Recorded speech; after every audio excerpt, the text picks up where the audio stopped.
All right, here we are again, Ryan Hansen. What up? What up? All right, brother. So I wanted to sit down with you today Yeah, because I appreciate you it. just wrote a book. When we sat down last time, obviously, like inevitably, hmm you think of like a million different things you could have talked about. Like, hmm and Airbnb was one of them because I know that's like a big part Yeah, of I your don't think we story. touched on it at all. It Not was at all. all fitness. Yeah, it was Yeah. like all fitness, a lot of your background, Mm. and just kind of moving to the Midwest. So, just a recap for the listeners who Yeah. are listening right now. Go back and check out that earlier episode. I can't remember the number, but I'll put it in the show notes. And how many months ago was that? I don't know, at least four. Probably four. Yeah, probably 4 or 5. Yeah. Yeah. Yeah. So things have changed. I mean, in a way, like I was doing Airbnb. So I've been doing Airbnb since I bought this place back in 2000 and maybe 17. I bought it in 2000, actually right around this month. It was April. My birthday's in like a couple days, and it was my 30th birthday when I closed on the house, which was like kind of a coincidence. Okay. So I've been doing it for 2 years. I'm about to turn 32, April 13th, this Saturday. And I bought the house and then the loft. I walked in, fell in love with the place immediately. Like it was exactly what I wanted, something kind of like unique and pretty dope and something Yeah. a little different. For those of you who can't see us, we're sitting in my loft, and it's actually an old Model T car dealership. It was built in 1905. So it's got like the 30-foot ceilings, the tin roof. It's kind of got a lot of steel and wood and really open space. We got a loft on the top floor, which I stay in with my girlfriend. And then on the bottom floor, so it's 2 levels, we have 2 bedrooms that we rent out through Airbnb. And I knew right away when I walked in here I was going to do Airbnb because I met somebody.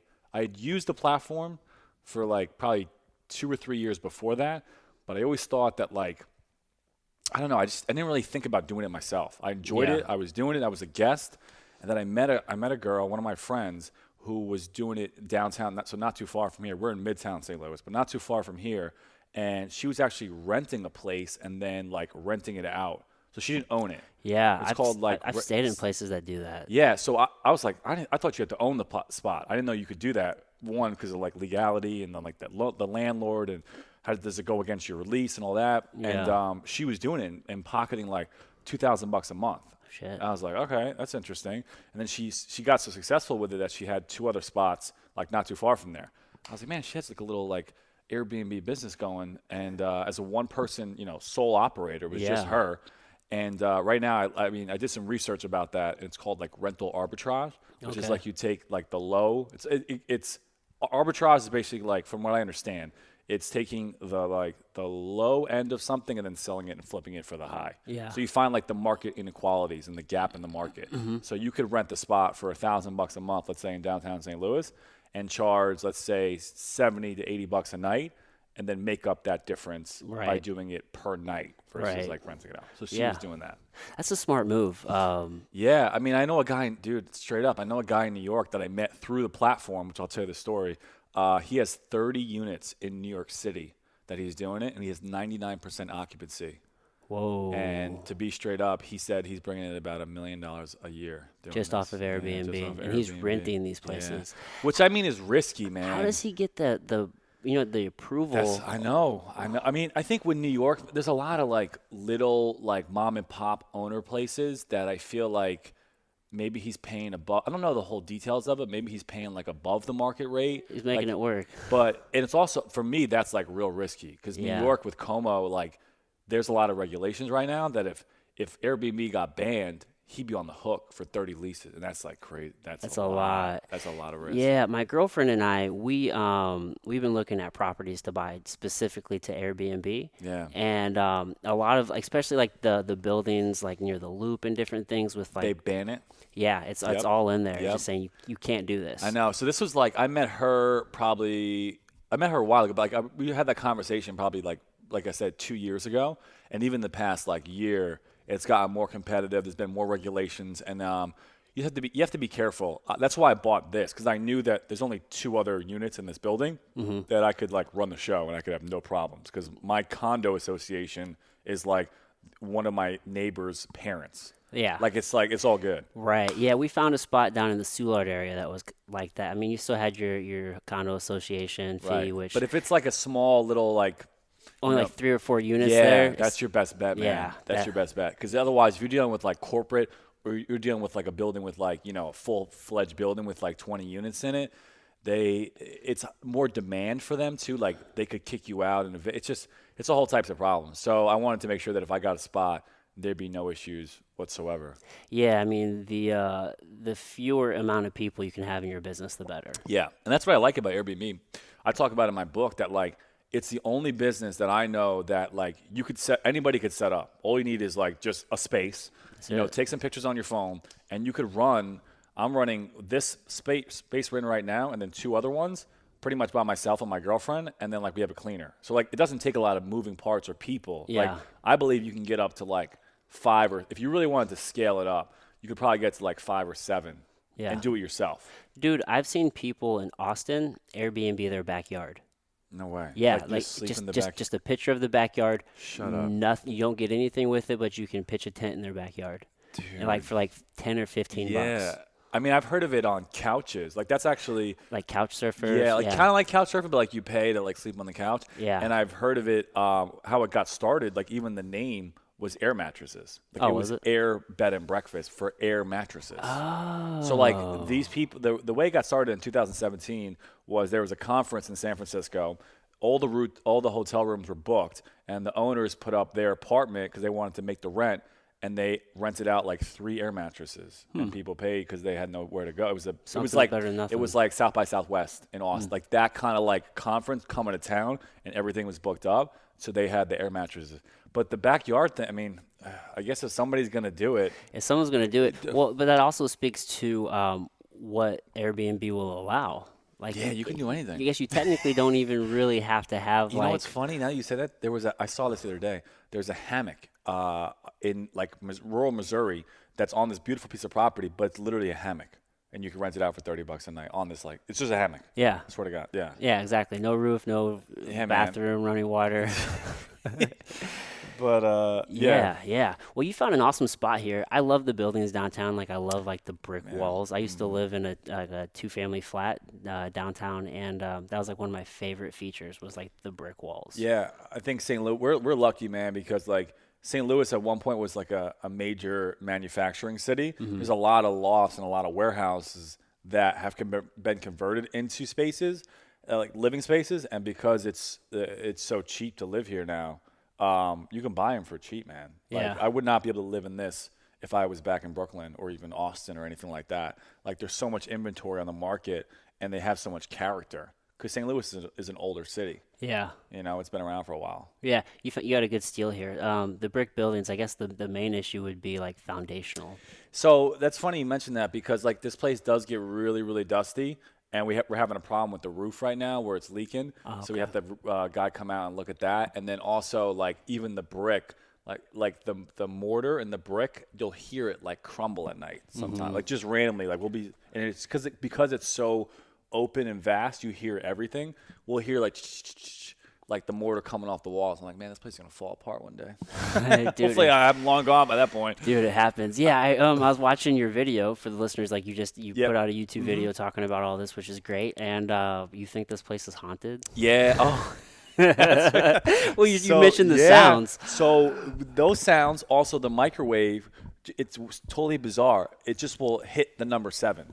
So we'll be sitting here like how we're sitting here right now, and all of a sudden it'll hit like 7, and then 7 again. Like you can go and you can see the 7. Mm-hmm. That's so It's kind of weird, man. It is weird. And then also the shower will turn on. Yeah, I heard you Like say for that 30 too. seconds. Like I'm talking about like a full-fledged shower. I'm not talking about like, oh, it's leaking. Like sometimes at night it'll be for like 30 seconds. I'm like, man. So it's And funny. then it just stops? It just stops. Yeah, it's so bizarre. And like I tell guests that. And actually, I put it during the winter. We were kind of slow because like nobody comes to St. Louis come like November, December, January. So I actually put in the listing the name. I was like loft possibly haunted, and people liked it, man, because they're like, what What does that yeah, mean? What is yeah, that? it adds to the allure. It adds to just some uniqueness of it. So yeah, we got the microwave, we got the weird sounds, and we got the shower. So I mean, I wouldn't be surprised. I mean, people talk about that, like people that are into like ghosts and stuff. I mean, if the place has been around for 15 years, it's got to be something weird. I mean, I would imagine if this was you said it was a Ford manufacturer, Yep, right? yep. I imagine the work safety conditions weren't that great back then. Right. Somebody probably Yeah. lost a limb at At least. least he's a friendly ghost. He's not screwing with us. Yeah, yeah. But yeah, dude, you found a sweet spot. So you've been here for 2 years 2 years. now, Yeah, right? it'll be 2030. Yeah, 2 years. It'll be 2 years. And an Airbnb is paying your Paying mortgage. my mortgage, yeah. So right now, like we usually are busy usually on the weekends. We usually have a couple coming to town, like whether they're here for a Cardinals game or they want to check out the Peabody, or the Fox Theater over here in the Symphony. So since day one, man, we've had somebody here pretty much every single weekend, with no issues at this one. And yeah, like I said, it brings in about $2,000 a month, which covers everything from the mortgage, the utilities, the condo fees, like I mentioned, and then also like the security system and all that. Yeah, that's legit, dude. So you have 2 bedrooms downstairs. I'm just like working through this whole process. You said it's slower during the winter time Yeah. here. Yeah. Which I didn't know that. We were getting real. So I put this up. Like I bought it in April of 2017, and then that whole summer was like I was like, man, this is crazy. Like we were like killing it. And then come like November, December, January, it slowed down. I was like, man, what is this? And then the next year, 1 year later, it really, like this past year, it really slowed down. It's dead. It was dead. Like we were going like 2 weeks without anybody. And I was like, because also competition, more people are more hip to it now. Yeah. So I was like, man, what's going on? So, yeah, like from what I asked other hosts, they said that we're busy in St. Louis from like March to like August, and then September to like February, it's real slow. Kind of slow. Yeah, which I mean, we'll get people coming to town for the holidays to visit their family. Yeah. But like, there's not much going on in terms of like Cardinals and like not a lot of. not much like yeah. Yeah, I don't know I don't know if hockey I don't season's know. real big. Yeah, I don't during know. that time. Not really sure. I'm either, not to really be into honest. that either. So do you rent out each bedroom separately, or do you? Yeah, they're separate. So we tried to do both bedrooms at the same time, but like with a shared space, it didn't really work. Like most people with the shared space, it's like the extra. It's always like the story of like the extra bedroom, like whatever is left, right? So we have 2 bedrooms. One of them is a long term that we put on Craigslist, and the other one is Airbnb. Oh, okay. Yeah. So like one of them is like a 2-month. Every so often we'll have somebody come in 2 to 3 months, and then the other one is full time Airbnb.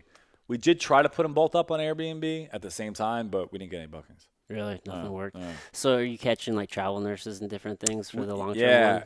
we haven't got. I'm a member of a Facebook group for travel nurses, but the timing never works out. Like sometimes they want like awkward times, like 13 weeks or like 7 weeks, and we try to get like month to month to month versus like these like weird like Those mid. odd. Yeah, they come in like mid-month and then leave like middle of this month. So we try to get it like come on the first and then 2 to 3 months down the line. But we've gotten students. We have a guy coming. He's here now. He's actually ending at the end of the month, and he was here because he got a job, and then he was looking for a house, and he was going to move with his girlfriend. He didn't move with his girlfriend, so like we've had 2 people stay with me for like 2 months in the other bedroom for what do you call it? Lost my train of thought. For buying a home, they wanted to like have a place. Like they were renting, and they had to get out of their lease, and then they needed a place to stay while they looked for a house. Oh, So we had yeah. a lot of that. Yeah, that's a good move. Yeah. That's a good move. Just any sort of like temporary housing. I mean, Airbnb is the way to go. It's Yeah. cheaper than a hotel. It is, yeah, it can be. It can be. So that was the issue. Like with the 1 bedroom, we were competing with hotels. So what we're gonna do, which I didn't tell you this, we're actually moving to Brooklyn.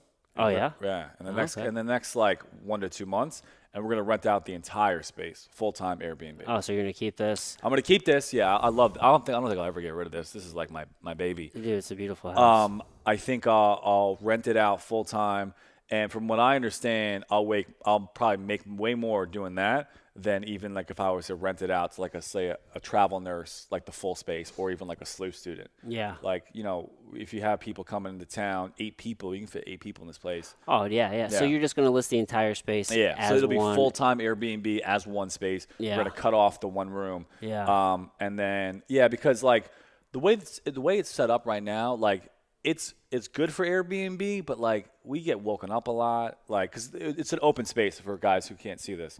So if I had to do it again, and I needed to have like a shared space type of deal, like an extra bedroom, I'd want doors. I don't have any, like my bedroom is just straight up open. Yeah. The guests have a door. So like noise travels and like people are coming in late, checking in late, flights coming in late. So like if I had like an extra wing of my house or like they were on like another floor that was like kind of shut out, it'd be a lot better. Like for the past 2 years, it's been fun. Don't get me wrong. I love it. I love the people. But you kind of give up a lot. You give up your privacy, number one, for sure. Yeah. And then you give up sleep once in a while because, like, people come in, that big door in the back, it makes a lot of noise. So, like, and we're right there. So, like, they come in, a Friday night at 2 o'clock in the morning and, like, it wakes us all up. So. Yeah. I guess it doesn't matter now, but did you ever think about, like, moving downstairs and, like, making We thought that? about flipping it. Yeah, we did think about flipping it. I just like that space up there because of the windows up there. Oh, dude, it's legit. Yeah, it's nice and open. And I the like downstairs, like, it's almost like a cave. Like I'd get kind of depressed if I stayed there long term because it has no windows and it's completely dark. Right. It's great for like sleeping, but like if I was to like dwell down there and live down there, I don't think I like it. Yeah, that wouldn't. I need sun. Like speaking of like vitamin D, sun. Like I need that's coming in. So I need to be upstairs, I think. But yeah. So come like the next couple. We actually started it in June. That's like our cutoff date for Brooklyn. So June 1st, we're putting it full time. Nice. Yeah, man. Nice. So what made you make the move back to Brooklyn? I mean, obviously it's home, right? It's home. My family lives there. My mom, my aunt, my stepdad, like my whole family's on one block. And yeah, just kind of like I did some like deep thinking about what I want to do, and I'm going to turn 32, and this is kind of funny. It's the first time I'm actually like publicly saying it. So yeah, I'm going to actually get the gym, give it to somebody else that I've been talking to, this other trainer.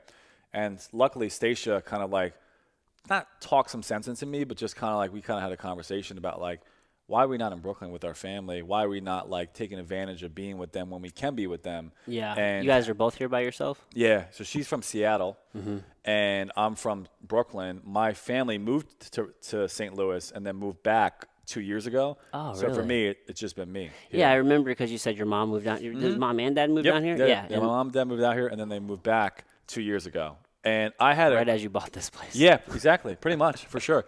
And I kind of had my roots here, and I was like, I'm gonna stay. I have a good thing going with the gym and with my loft. And then I started doing Airbnb, and I was like, well, I could run this anywhere. Like if I own this, it's not really like my roots are really here anymore because I could rent it out. Yeah. So that's cool. And then with the gym, man, like I started getting other interests. Like I just kind of like opened up my world to like the book, the writing, creating more content online. Like with the gym, I was just kind of locked in the four walls, and I haven't taken a real vacation in I don't even know how long. Yeah. Because you got to be there all the time. Yeah. And I couldn't find a trainer that like my clients liked as much as me. Yeah. And I think one because they're used to me, so you get used to somebody, and that wasn't like really going to work because like if I ever wanted to like take a step out, the clients weren't going to like the next person coming in. Yeah. Like it's not, scalable. That's not really like sustainable. Like the business depended on me solely. Like I tried to put myself out of it, even like with the name. I didn't want to call it like Ryan Hansen Fitness or anything like that. You branded it so that way. I branded it so that it was more about the philosophy and the training versus me, the trainer. And I could just never, I don't know, man. It just never really hit with another trainer as well as it did with me. And the clients wanted to train with me. And I was like, man, I can't be doing this. I'm 32 years old. Like I'm there training time for money. 5:45 to 7 o'clock at night. And it's just like, it starts to wear on you. And then I had some things happen with clients. I had like we instilled a new policy, and they didn't like it. So we had a falling out with them. We had a late cancellation policy that they weren't really feeling. And there was just a whole big dust up because of that. And then I just didn't feel like I wasn't really feeling appreciated, to be quite honest, from my clients, because what I was doing was I was putting my ass on the line for this gym. Yeah. Like I signed my ass on the line. I was trying to make it work. Your whole livelihood. And dude, I actually wasn't. From when I opened my own gym, the expenses were so high. I wasn't making anything. I wasn't making $1. Yeah. So I was there all the time, giving up all my energy, really trying to make it work. Like giving the clients the most sincere work. Like really trying to like, yo, this is what I believe in. I want to help you guys. And I was getting pushback from certain people, and I was there all the time. And I was like, "What am I doing here? I am doing this Airbnb thing. I'm actually making money, not a lot, but at least paying my rent.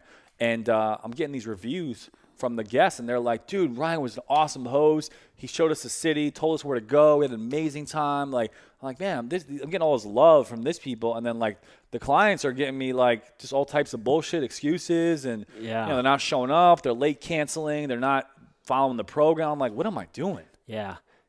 Dude, that space, just like the health and wellness space, man, like we both have that passion for it, right? And I fucking love it. But like as I've been diving deeper into like content creation and like the podcast, I've just realized that I still have a passion for that, but it's very easy to fall like out of love with like wanting to like build that clientele and to like go that path. Because I think people that get in the fitness industry, like, they're the most passionate. They love it to the core, and you're not going to find clients that ever like really want it as much as you want it for them. Exactly. And I know a lot of trainers, my girlfriend included, that their fitness almost comes second because they're so like into what helping the clients, and they're so like it's so time intensive that they end up like resenting almost fitness because like they're beating their head against the wall sometimes. Yeah, and your training takes a back door. Yeah, because you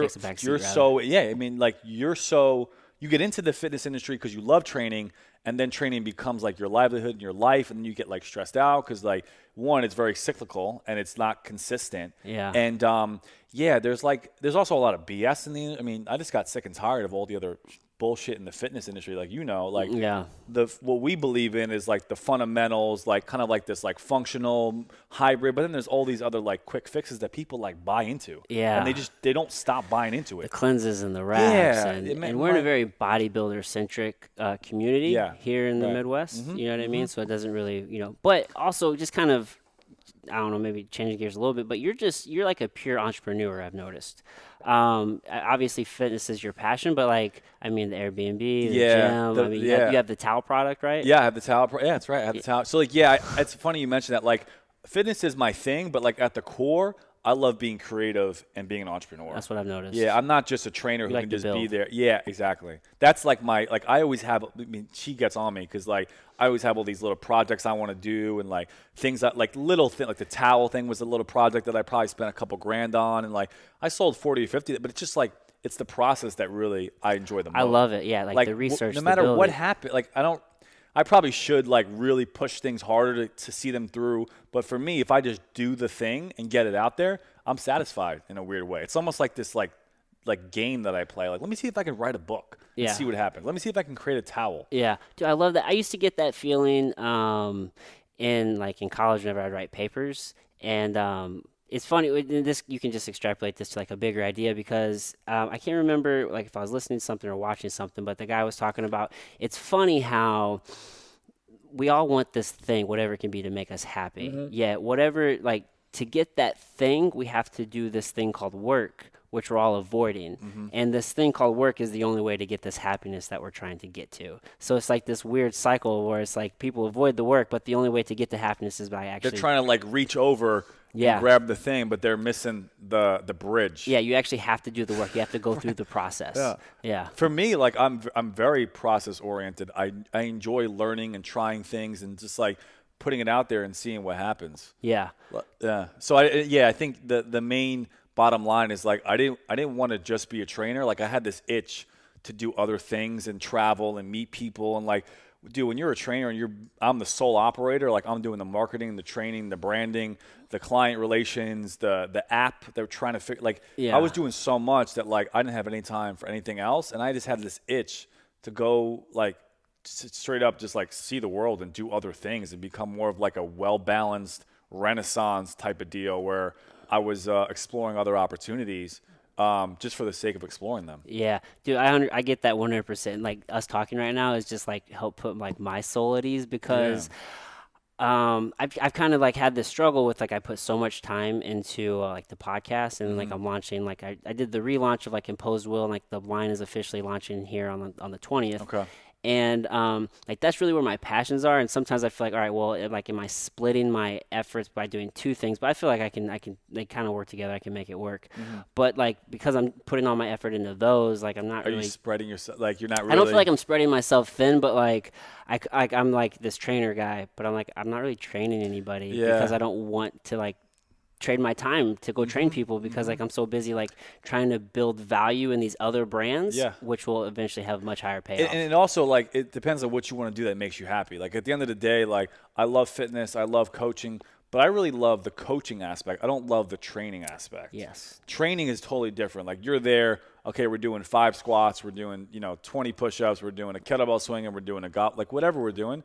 But, like, I enjoy the coaching and the thought and the science behind, like, how we're going to get this client. Like, once I figured out fitness, I was kind of like, on to the next thing. Like, it's really simple, man. Like, fitness is simple. It's not very complicated. It's not very complicated. So, like, once you kind of get it and you kind of, like, understand it and you want to, like, talk about it, but, like, to be in there and, like, really, straight up, you're, like, a babysitter sometimes and holding clients. I mean, it's probably different when you're dealing with, like, fighters than you're dealing with, like, general population. Yeah. Probably to some extent. They're probably a little bit more. A little bit more different because they're more dedicated. They're more dedicated, more disciplined, but, like, not to my client's fault. Like, I don't want to. They're busy. They got lives. They got, like, they're older. They got kids. They got a lot of stuff going on. But, yeah, like, it just, I wasn't feeling like I was making the difference that I wanted to make in somebody's life.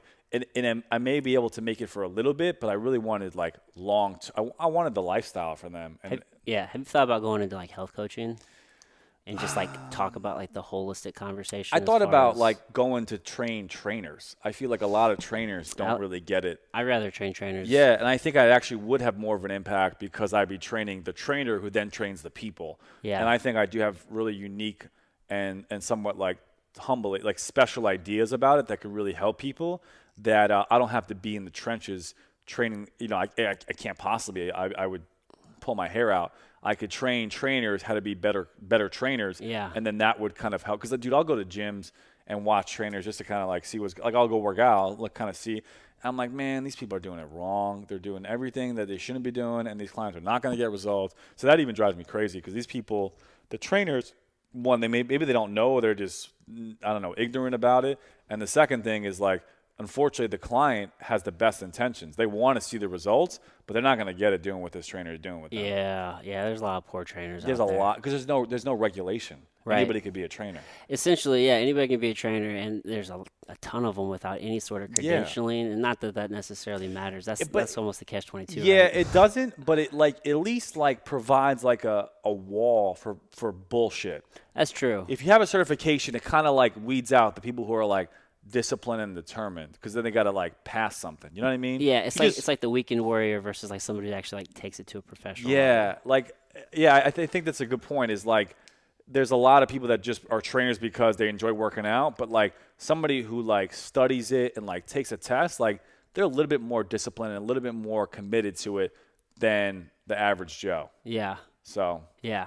Now, I don't want to beat a dead horse on this, but we'll move on. We'll so what's you're going to give the gym to somebody else? Is it still going to be Prymal? Are you still going to? Yeah, we're still going to keep it Prymal. I got 3 years left on the lease. Oh, so you're and we didn't want to like mess with anything like taking the sign off and all that. So like, Prymal's not a national, but like it's only known in St. Louis, and even then, like it's a small little niche market. So like, it's not going to really affect like, oh, I don't want to have Prymal here. Like, I'll let him ride it out for the next 3 years and then figure out what's going to happen next. But yeah, we're just going to keep it Prymal. Are you going to own that name still the whole time, or are you stepping away from Prymal? No, I'm definitely going to. Prymal the way it is right now is broken.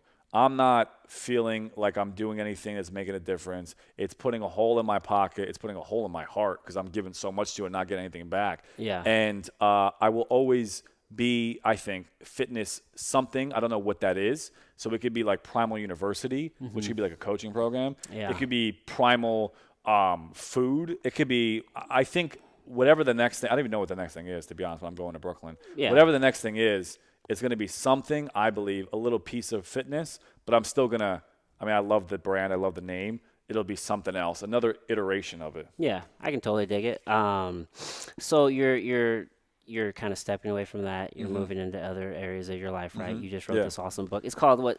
Cashpad. Cashpad. Yeah, I'm gonna buy a copy from you or something. Appreciate that. Because my girlfriend wants to read it. Yeah. How long did it take you to write the book? A month. What was that? I wrote it in process 2 like? weeks. So yeah, I made sure that like I would write 1,000 words a day. Like no matter what, I would just get 1,000 words on paper. Like sometimes they were like crap words. Sometimes they were like, man, this is gold. I'd be kind of like in my zone. But I just made sure I sat in that seat and I typed 1,000 words a day. So it's about a 15,000 word book, which is about 85 pages, it's a quick read. It's like under a 2-hour read. Yeah. And so I had the idea because I was like, man, more people should be doing this. Like I talk to people about it. They kind of know about it, but they don't really know about it. And it really saved my ass. Like if I didn't have Airbnb, there's no way, because I wasn't making money at the gym. Like I had no income. So like I had to have somebody pay my mortgage. Otherwise they'd be evicted or, foreclosed on. Yeah. And then with the two other ones that I had, which I talk about in the book, like how I got these two other ones that I manage. I don't own them. Okay. It actually was like feeding me because the gym wasn't making money. This was covered for. So all my income was coming from these two other properties that I manage for a percentage. So it's like property management. Exactly. Yeah. For Airbnb. Yeah. So, so the process of it was I had the idea. I sat down on my notes on my phone, wrote down like a rough outline of like what I wanted to talk about, like what the different chapters would be, just like off the cuff. And then I just wrote, man. And like as I got through it, I would expand on like different chapters. And I would add chapters. And after about 2 weeks, I had 15,000 words. And I was like, holy crap, I have a book. Yeah. And then I found an editor on Fiverr. You know Fiverr? Oh, dude. Yeah, it's such a great Fiverr.com. source. Dude, it was like $100 to get this guy to read it and go through it and do like grammar, punctuation, and flow and continuity. And then I found a formatter who sized it for Amazon because Jeff Bezos is very particular about how he likes his books. So it had to be perfectly sized and cut and whatever. And then, in about a month. So I would say from like start to finish, we had it done in 30 days. And then I put it up. It'll be actually another month. It got released like March 12th. Mm-hmm. And it was the ebook and then the paperback. And then we recorded the audio last 2 weeks ago. Yeah, what was that process like? Dude, that was hard, man. I talk. You'll see. I mean, I talk really fast. I don't really enunciate. I have like kind of like a New York thing, and there was 600 edits on my 4-hour read. Yeah, because I kept like it's hard. Like I'm also tongue tied, so it's hard for me to pronounce certain words like regularly. Yeah, like words that I probably like. You say them in conversation, but when you want to like really go through and enunciate each word, it just sounds like, and there was times, man, I have to like go through a sentence like 4 times. Yeah. Yeah, whenever you're trying to get all the syllables and different things. I'm trying to, because like your speaking voice is different than your reading voice. Yeah. And it was fun to do it. That's why I wanted to do it, because I wanted to make it more real and like kind of make it more like have that connection with the listener, because then they hear my voice and I'm the writer. But to do it again, like, I don't know, I might hire somebody because it was hard. Was it? I think it's a good move. I think it's good. Yeah, because I'm curious how it will turn out. I like to listen to books that the author reads. That's the thing. I'm the same way. Like, that's why I did it, because every time I hear the author read I'm like, it's just something about it that makes it a little bit more like, there's more of a connection there. Yeah. Yeah, you have a shit ton of books downstairs that I saw in your video. You prefer paper or physical books over Audible books? Because otherwise they just kind of like disappear on my Kindle. And I like tangible, and I like highlighting, and I like just like kind of something about like the tangible, like turning the pages and writing in the margins, and like also like I'll see a book and like it'll remind me of the ideas in the book. Yeah. So like, I'll like walk past my library and be like, oh, I remember that, and like it will just kind of like get me going. Yeah. So it's not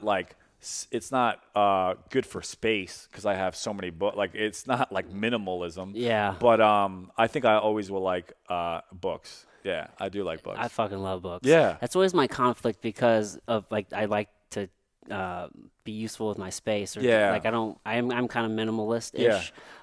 So like I have quite a few Audible books where I'll listen to them. I'm not big on the Kindle. But there's just something about a book, dude. Something about a book. You get it, you look at it, you open it up. No, and actually what I do too is it's called the Sesame Street method, and I'll read a book and listen to it on the audio. So it really sinks in. Yeah, because you're getting both. You're getting both. Yeah, exactly. So that helps me, because I don't tend to speaking of just books, I don't tend to really like not comprehend. I don't really retain a lot of information from books, but I really get it from audio and visual.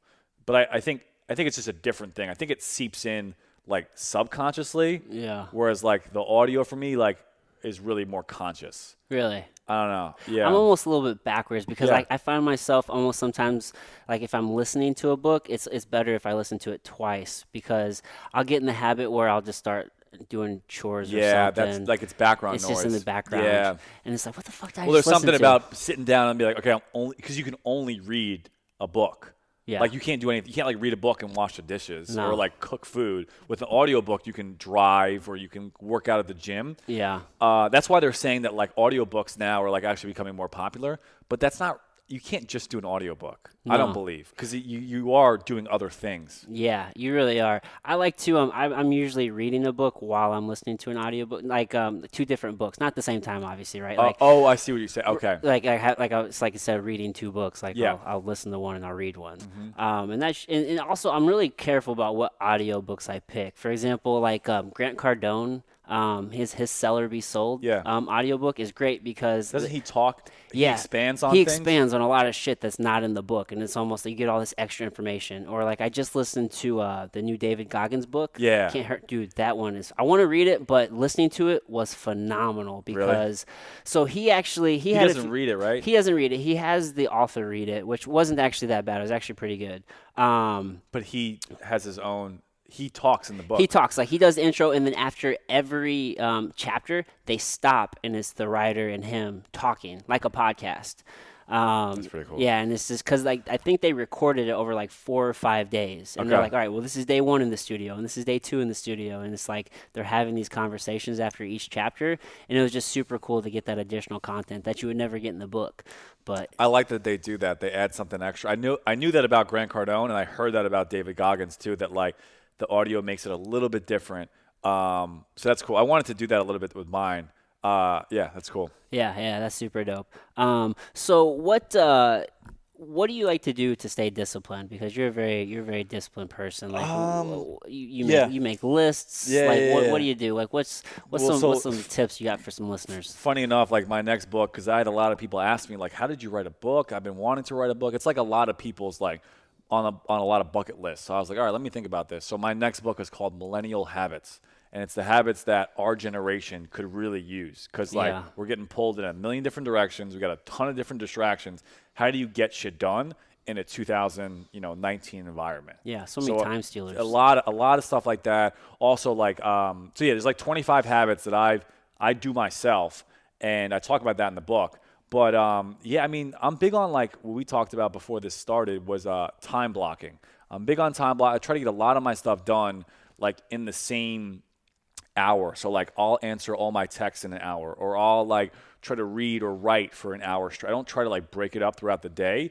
I'm much more disciplined and focused when I'm in like, creative mode for a set amount of time versus like whenever I can fit it in. Yeah. And I'm big on like making that schedule. We're like, okay, from 9 to 10, I'm just going to do this thing. From 10 to 11, I'm going to train this client. From 12 to 1, I'm going to do, answer these text messages that I've been putting off or whatever it is.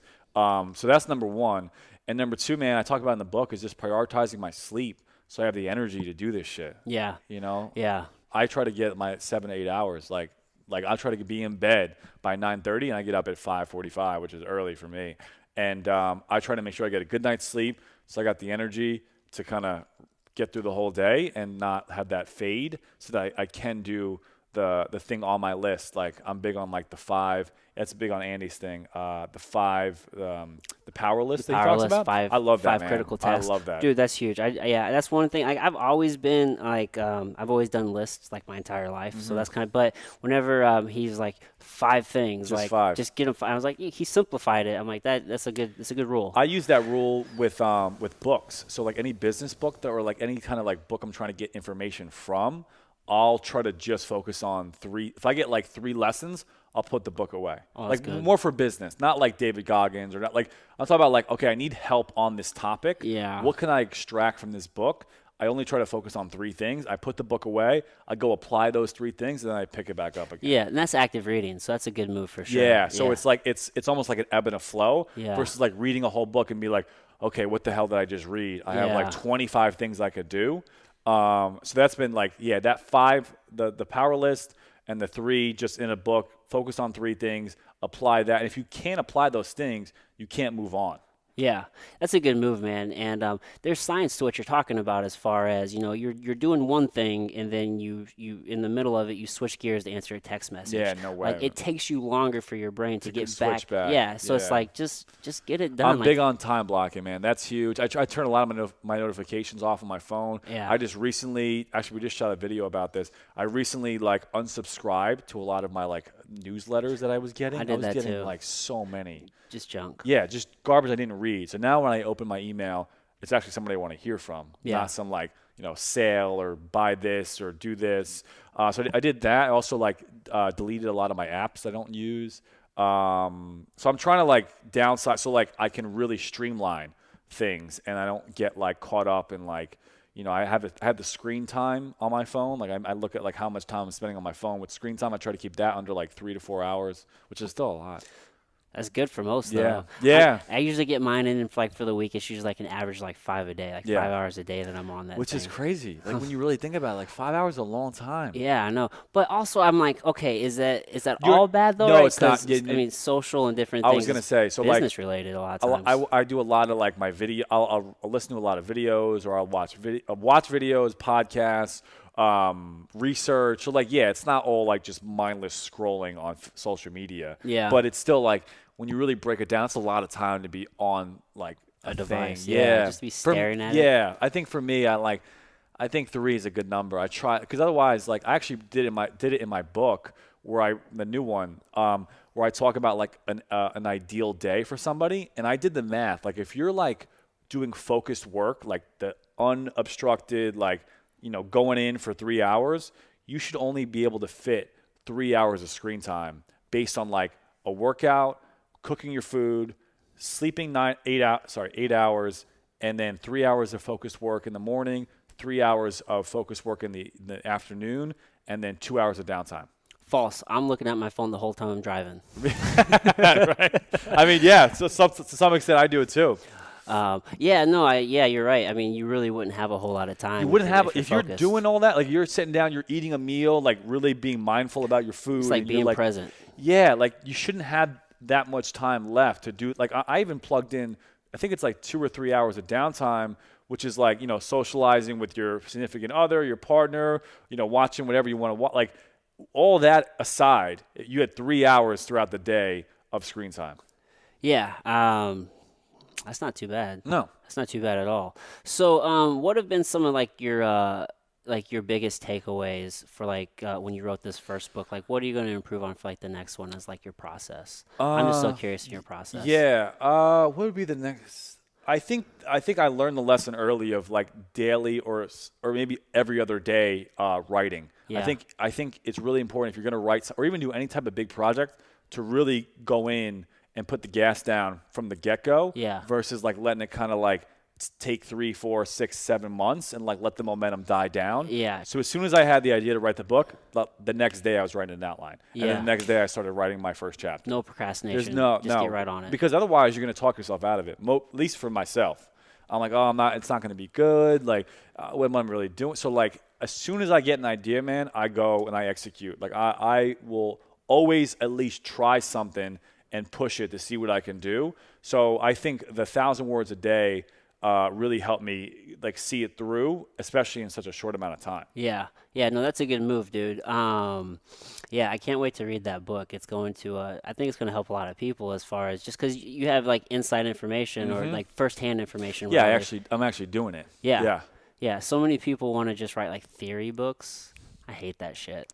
There's a lot of that with a lot of these like guys are doing like courses like how to do Airbnb, which is fine, but like they're not actually doing it. Yeah. Like I'm actually hosting. Like we have somebody coming in here in 2 hours. Like I have somebody at my house 70% of the time. Yeah. And I'm learning through that process. Like I'm figuring out like what makes this guest feel comfortable. Like how do I respond to a message like this? How do I keep the algorithm hot so I can actually pop up on the listing feed? Like there's so much that goes into it that you're only going to get from like real experience. You're not going to get it from like reading theory books on Airbnb. You got to be in it. Yeah. You got to be in it. It's like a 17-year-old life coach. Yeah. Like, how much life have you lived? Yeah, that's funny. That's actually, what's funny is in the new book I talk about. I say it's really good to stay educated. I call it like sharpening the sword. It's Okay. always good to stay educated, whether it's going to workshops, like, how you would go to On It, going to workshops, listening to like videos and like, just getting information. And then also the third thing was coaches. But I said not life coaches. Coaches as in like, it could be specifics. a professional and an expert in some kind of field. So like I wanted to start playing guitar. I tried to do it on my own. That lasted for about like 2 months. So I have a guitar teacher has been doing it for 15 years. He's been awesome. So like that kind of coach, not a coach who's going to like teach you how to live your like the best experience, man. The best teacher in all of this is your own experience with life. 100%. Nobody's going to tell you how to live your life. You can take advice, but like you're only going to learn it through your own experience. Yeah, yeah. I mean, there's some tried and true like principles, Yeah. if you will, that you can definitely take away from people like high performers like yourself. But like at the end of the day, you just have to do it. And like we said with the trainer thing, anybody could be a life, like there's no governing life, like anybody could say they're a life coach. Yeah. And like I use the example of a therapist, like going to therapy is great. And in that way, like they're not really life coaches, but they can help you with your life, but they're also like, they've passed boards and licenses, and there's been a wall that, again, only the truly committed and disciplined will get through. Yeah. With a life coach, dude, anybody, like you said, 17-year-old life coach. There's no 17-year-old therapists. Right. Yeah, dude, you need some fucking experience for sure, dude. Yeah, and you need some credibility almost, and just like knowledge that you're not going to get being 17 or whatever, Yeah. even 25. Yeah, I'll tell you what though, there is something to those people who have like the balls to like do that. They're probably delusional, and to be Yeah, honest, yeah. like a life coach, you mean? Yeah, they're Just somebody who's just so underqualified for a job, whether that's just like being a trainer or a life coach. I'd like to talk to somebody like that, because either they have their head up their ass, or they're complete like delusional of like they think they can pull it off. Which Yeah. I mean, I admire people that can like push and stretch, but that's just like, dude, Yeah. like what are we doing? Yeah, because like you'll notice the people who know the least, and maybe this can just be motivating for some people, like on the entrepreneurial aspect, because there are so many people who are very successful in like the business space who are dumb as fuck. Yeah, they don't know much. That's a good point. But they there's, do. There's a saying like you almost being too stupid to know any better. Yeah. Like they're just like, well, what? Yeah. We'll figure Yeah, we'll just figure it out. it's gonna work. Like we'll just pound Sometimes it in you there. get too smart, and then you actually like psych yourself out. I Yeah. think. Yeah, sometimes, not to say like I'm the smartest guy in the world, but like the more I learn, the Yeah. dumber I feel. Yeah. I'm just like, dude, I don't know a fucking thing. Yeah, There's there just- is something to be said about like being ignorant and staying in bliss and being like, we'll just start the business, and then it actually ends up working out for them because they're so like their heads in the clouds. Yeah. That's funny. It's true though, man. It's true. So or not who, but like, or who, like, have you had any like mentors or like, what do you like to go to as far as like for knowledge or I mean, I don't, or motivation or just I like level up? I pay attention, man. I'm just like a student. I'm always been a student of everything. I'm always learning, like just kind of like watching. I don't really have like any direct mentors. Yeah. But a lot of my mentors come in the form of books. Yeah. Or videos, or like a lot of the guys that are popular now. I take what I do though is I don't go 100% on one person. Yeah. Like I kind of like I'm a mashup, like a mutation of like a lot of different things. Like I'll get like business advice. Like I've been really following Nipsey Hussle, his whole thing. Dude, I That saw your dude is post. on a- I never even listened to that guy until he died. You gotta watch. Yeah, so And then it's now- interesting. Like his death has caused. I've heard of him before. I've heard of a couple. I wasn't really a fan of his new stuff, but since his passing, I've really listened to his older stuff, his old mixtape, and they are fire. And his business, his acumen of like what he's able to just articulate his idea. He was so ahead of his time, and like in essence, I shouldn't say this, but like maybe like his passing has actually caused me to have a lot more attention on him that I wouldn't normally have had. Yeah. Like it's really caused me to like take a step back and think about things differently, because he was at the peak of his career, and then unfortunately this terrible situation happened.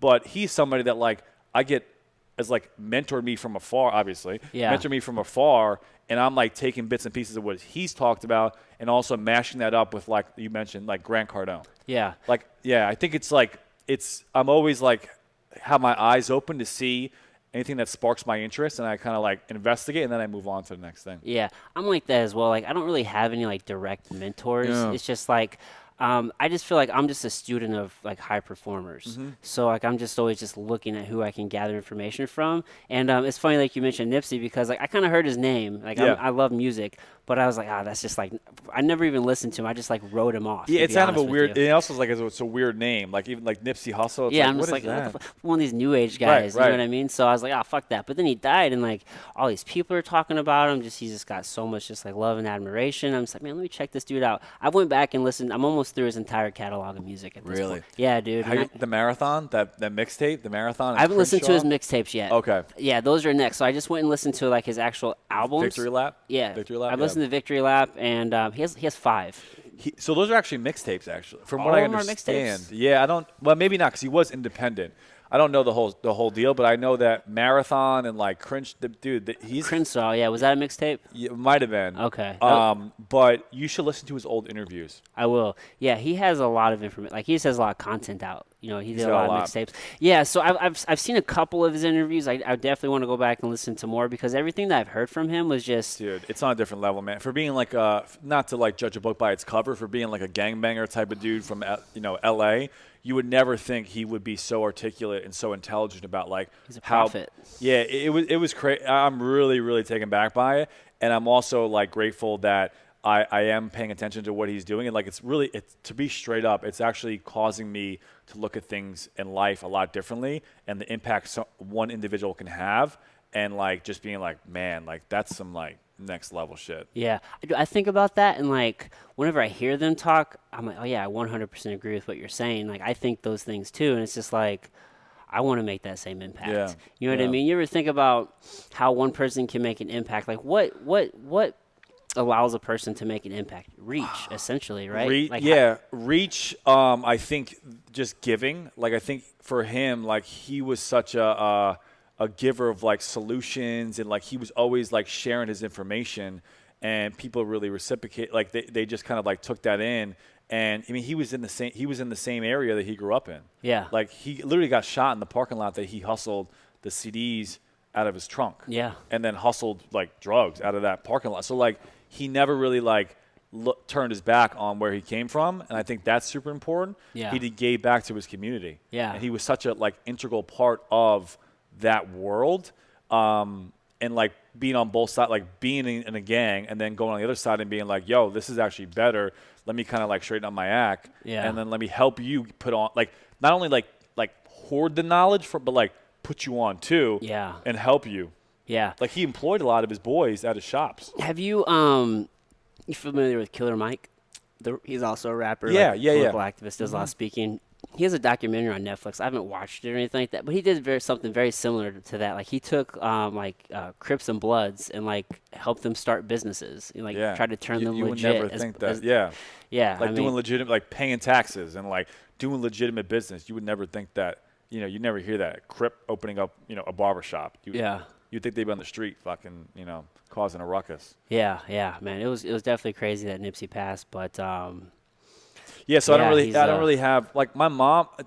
I think I'm very grateful for my mother for what she did at an early age. She was selling life insurance door to door in Brooklyn. That's why I probably resonate so much with like rappers, not only being from Brooklyn and New York, but just like single mom, raised by my mother. My mom was like out selling insurance door to door, like that kind of like spirit of like go out and get it, just like grinding. Yeah, like it was instilled in me at a young age, and then being from the East Coast, like it just kind of like I've been a big fan of rap, but she was like a mentor in a way because I saw it and I was close to it, like I experienced it. It's one thing to like read about Nipsey or like read about, let's say, like Grant Cardone, but like to be in it and like see it from your own perspective and like be so close to it, that really like be like, you can do this. Yeah, like, because then it's real. It's not just like on a box. It's not just like it's not like so out there. It's not like so esoteric. It's like, yo, like I'm actually living in a 1-bedroom apartment, and now we just bought a house in like Upper Westchester. Yeah. Like we were living in like a 1 little bedroom apartment or 2-bedroom, I guess, in Brooklyn, and then when I was like 13, we bought this house in Westchester that was like, dude, I thought we hit the lottery. Like it was like a house. Like I had a yard, I had a dog, I had like, space to my room. Like it was just like a different world. And I was like, man, my mom did this. Like I saw the come up. Yeah.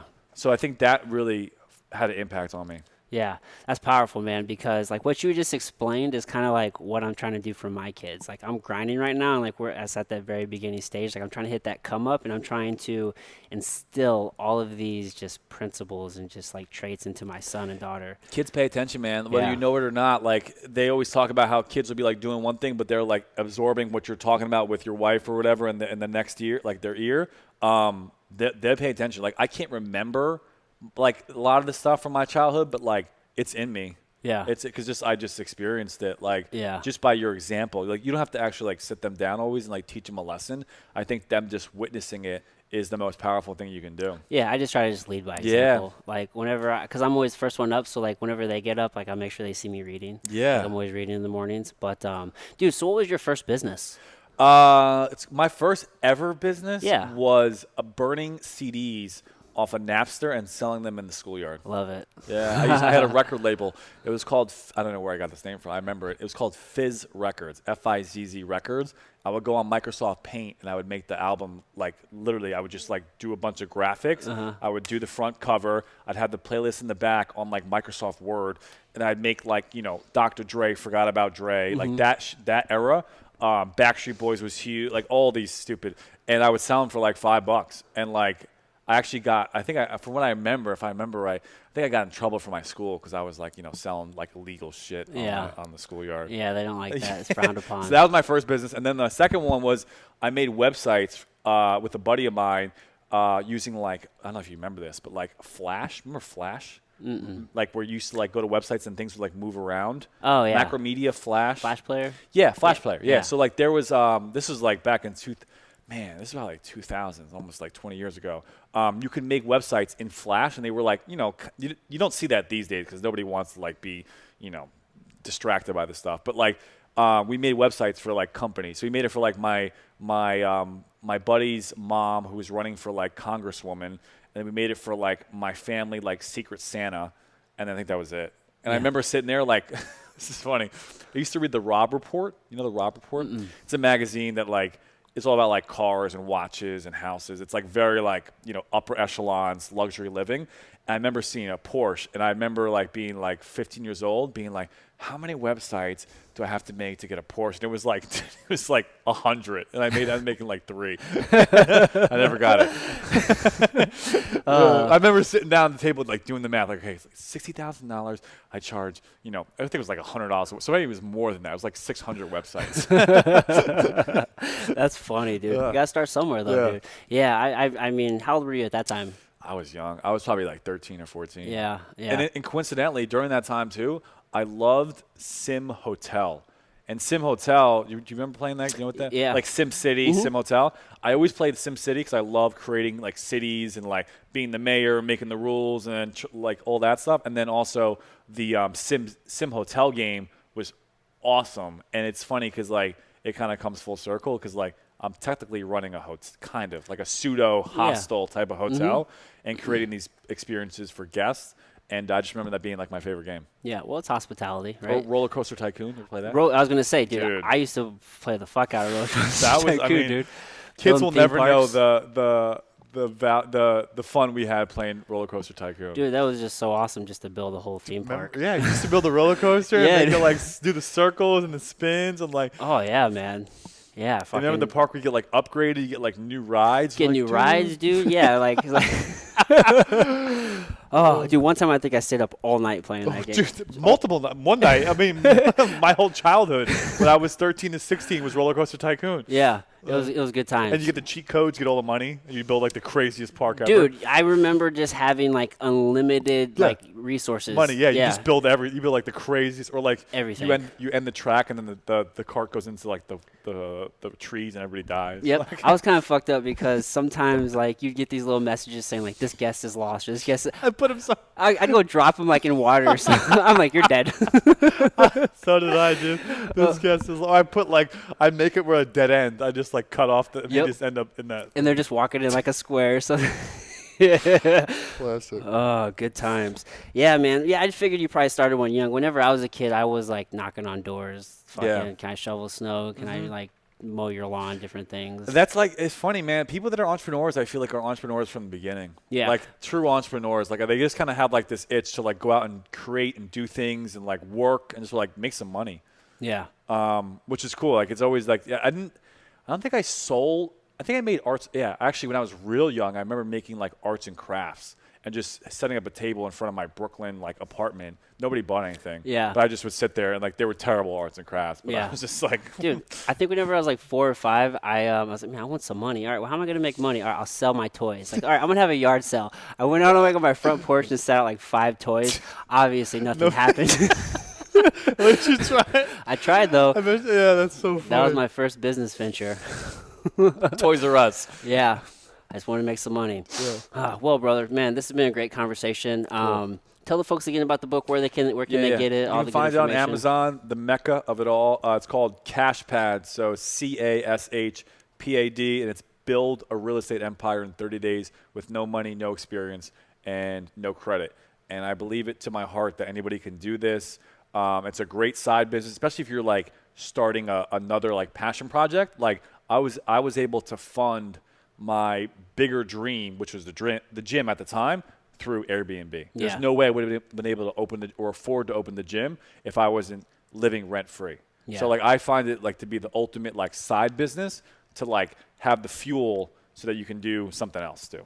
That's what I talk about. Yeah, and not to mention that real estate creates more millionaires than anything else in this country. That's actually one of the first, like I think it's on the first or second page. I talk about that, how real estate to me intimidated me a little bit because like you hear about these stories where like it's created the most wealth, but it's also like destroyed them. Like you have Yeah. a bad deal, you could lose your ass. Right. So for me with real estate, like this way it was safer because you could just walk away from it.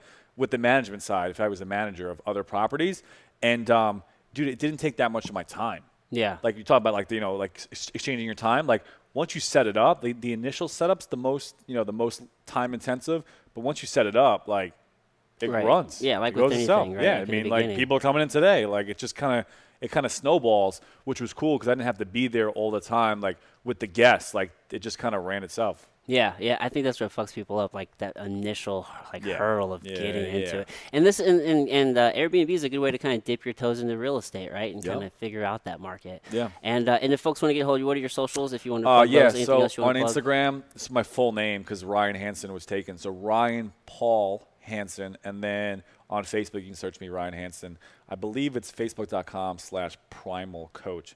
Prymal used to be my old gym, so PRYMAL coach.com. And I'll put those in the show Yeah. notes as well. So, Cool.